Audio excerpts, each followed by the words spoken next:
Welcome sa Dries TV. Kung interesado ka sa ganitong news, huwag kalimutang isubscribe ang ating YouTube channel. Maraming salamat! Welcome back again sa ating YouTube channel mga kakimpaw, and sa update natin ito, ang pag-uusapan natin ay tungkol sa mga importanteng kaganapan kina Kim and syempre kay Paula Avellino. So ang tatalakayin at pag-uusapan natin mga kakimpaw ay may kaugnayan po sa baby ni Kim and Paula Avellino na viral at pinag-uusapan ngayon sa mundo ng social media dahil sa matinding rason. Paulo hindi na nga kaya makapag-antay at gusto nang magkaanak. Nako, talakayin natin yan mga kakimpaw. Pero bago po ang lahat, maraming salamat sa inyong patuloy na pagsuporta at pagsubaybay sa mga daily update natin. Kaya naman bilang pasasalamat, narito po ang isang napili kong komento patungkol ito sa naging previous update. Mula ito kay Ginang Bergie Gatchalian. Sabi niya dito, "Gandang gabi, Der. Si Kissy Concepcion ay lagi ring nagsasabi na kagustuhang makatrabaho muli si Paulo. There's malaki ang posibilidad na masisira ang Kim Pao tandem at mismong ang personal na relasyon ni Kim at Paulo. Alam natin na ex-GF ni Paulo si Casey." So tama po kayo dyan, Ginang Bergie Gatchalian. So una pa lang, dapat hindi po talaga tanggapin ni Paula Avellino yung anumang offer na iba po ang katambal niya, lalo na po mga kakimpaw. Ito nga si Kissy Concepcion. Kahit na sabihin natin na maganda po ang hangarin at malinis ang hangarin, syempre mga kakimpaw, magkakaroon po ng problema sa oras po na tanggapin yan ni Paula Avellino. And huwag kayong mag-alala kasi hindi naman yan tatanggapin ni Paulo. Sobrang dami niya pong project nilang dalawa ni Chinita Princess. Hindi pa nga po na sisimulan yung sa Copino, meron na po agad kasunod na project, 'di ba? Ganyan po in demand si Kim and Paulo sa mga producers and syempre sa mga direktor. Alam na po kasi nila mga kakimpo kung gaano kahusay na aktres at aktor si Kim and Paulo. And alam nila na mas kikita sila dito sa tambalan ni na Kim and Paulo kahit magkano ang kanilang ilabas. Kung bagay tutubo pa sila sa pera po na ilalabas nila sa bawat project. Kaya malabong mangyari yan, Ginang Bergie Gatchalian.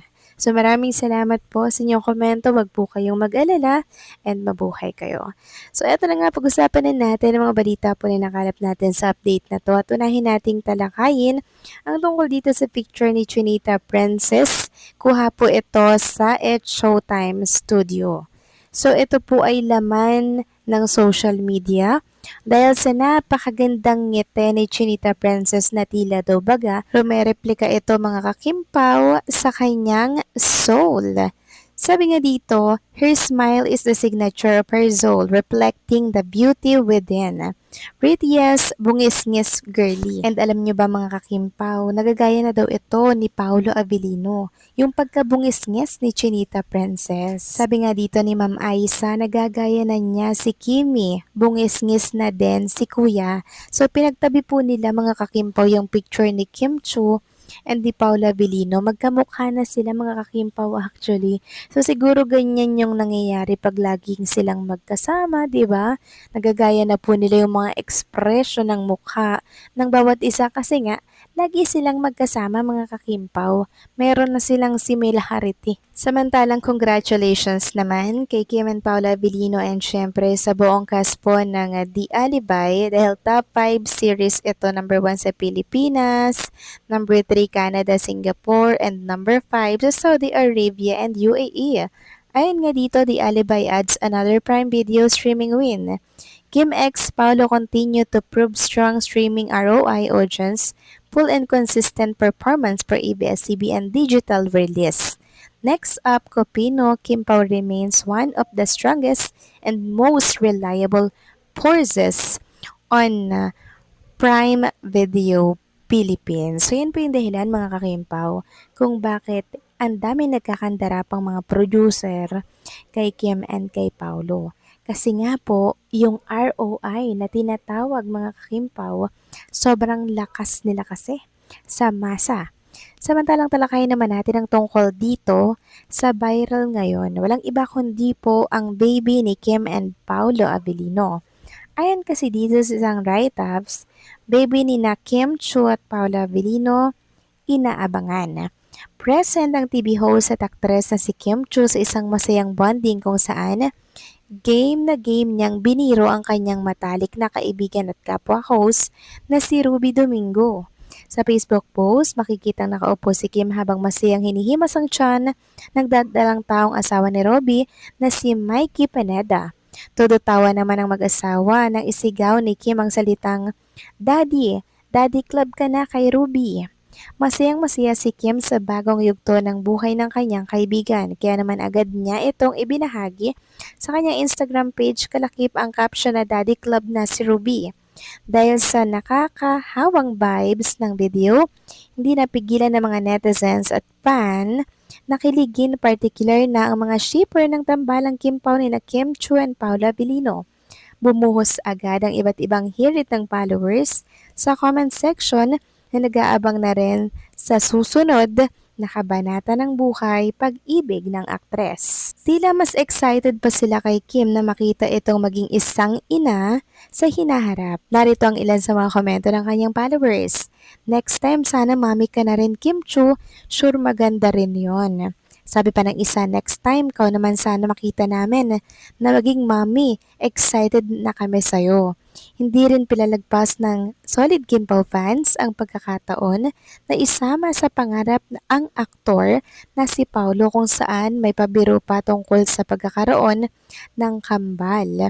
Sa susunod, ikaw na Kimi for twins. #Paula Avellino, baka naman. Naghihintay na kami ng twins nyo. So yan po yung dahilan mga kakimpaw kung bakit viral itong baby or baby twins ni Kim and ni Paula Avellino sa mundo po ng social media. At dahil dyan, samot-saring komento po ang nababasa natin sa mundo ng social media. Isa na dyan yung tungkol kay Paula Avellino na marahil si Paolo daw po gusto nang magkaanak kay Chinita Princess. Ganyan. Si Chinita Princess naman, alam naman natin na talagang inuuna niya po yung kanyang career and wala pa talaga sa isip niya yung mag-asawa, mag-settle down, and syempre, bumuo po ng pamilya. Kasi sabi ko nga mga kakimpaw, sobrang ganda pa po ng kanilang career sa showbiz industry. O baka sabihin nyo, bakit parang ayaw mo pang mag-asawa si Chinita Princess and si Paolo? So hindi naman po sa ayaw kong mag-asawa silang dalawa. Katunayan yan, gustong-gusto na nga nating magkaroon ng pamilya si Junita Princess with Paolo Avellino. Yun nga lang, napapansin kasi natin na talaga namang inuuna pa nila sa ngayon yung magiging future ng kanilang pamilya bago po sila sumabak sa panibagong yugto ng kanilang buhay. Mas mainam nga naman kasi mga kakimpaw yung handa tayo, di ba? Kesa po sa maging padalos-dalos sa mga bagay-bagay. So kayo ba mga kakimpaw, agree ba kayo dito? Please comment down below.